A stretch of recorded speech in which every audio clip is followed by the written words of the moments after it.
Welcome back, soldiers. Another week, another can of whoop ass. We got a lot of ground to cover, so let's get right into the brief. All right, roll the intro. Now we pick up right after the events of the last episode. Earth's sun is shrouded in darkness, and the refugee fleet is running low on time and options. But our boys and girls are about to get a lead on a brand new plan courtesy of the Centra relic. It's freaking huge. But first, we're gonna have to take a little trip outside of our solar system, see a dead star, and crash land on a forge world that's just crawling with nasty surprises. We'll get to all that and more right after this quick message from today's sponsor. All right, back to the brief. Now, with everything looking grim inside the refugee base, the team pores over the data from the central relic. At first, it looks like nothing, just a bunch of random numbers and letters.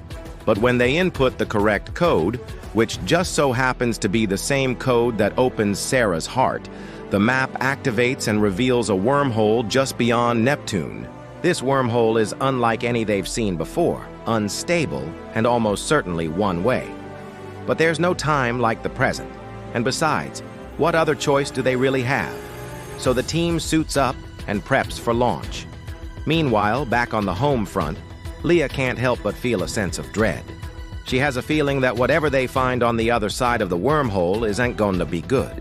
On the other side of the wormhole, the Arkwing emerges near a dead star, cracked and pulsing, orbits a desolate forge world. The team scans the planet and finds signs of recent activity, something big, and I mean something big. As they approach the surface, the viewer gets a brief glimpse of the planet's dark past.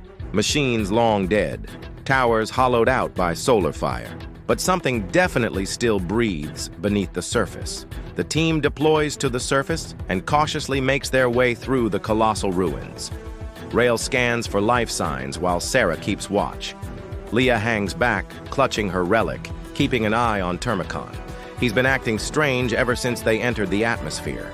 The team eventually reaches the planet's core, a giant chamber filled with containment pillars and faded murals of centagods fighting celestial beasts.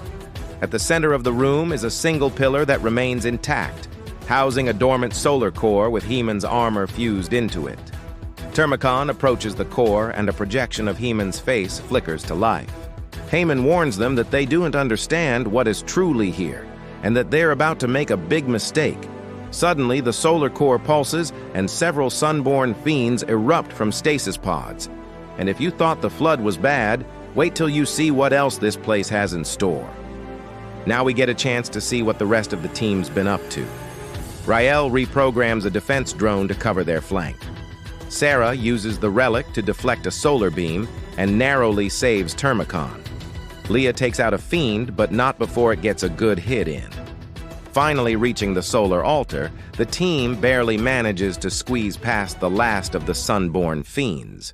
With the way clear, TERMICON rushes ahead and plants the relic into the center of the altar. Now the fight is on. First, the solar entity taunts them through the altar, claiming that they only managed to delay the inevitable. Then it awakens, revealing the solar wraith, formed from the last of Heman's soul and the sun's corrupted essence. The wraith proves to be a formidable opponent, intelligent, fast, merciless. It seems to know their every move before they make it, appearing just out of range and taunting them. TERMICON presses his attack, but the more of its energy he absorbs, the more conflicted he becomes. Just when all hope seems to be lost, Leah manages to damage the altar with the relic. This weakens the wraith, giving TERMICON the opening he needs. Rail spots a nearby power core, overloads it, and sets it to self-destruct. With the wraith distracted, TERMICON presses his attack, driving his Centra blade into the altar.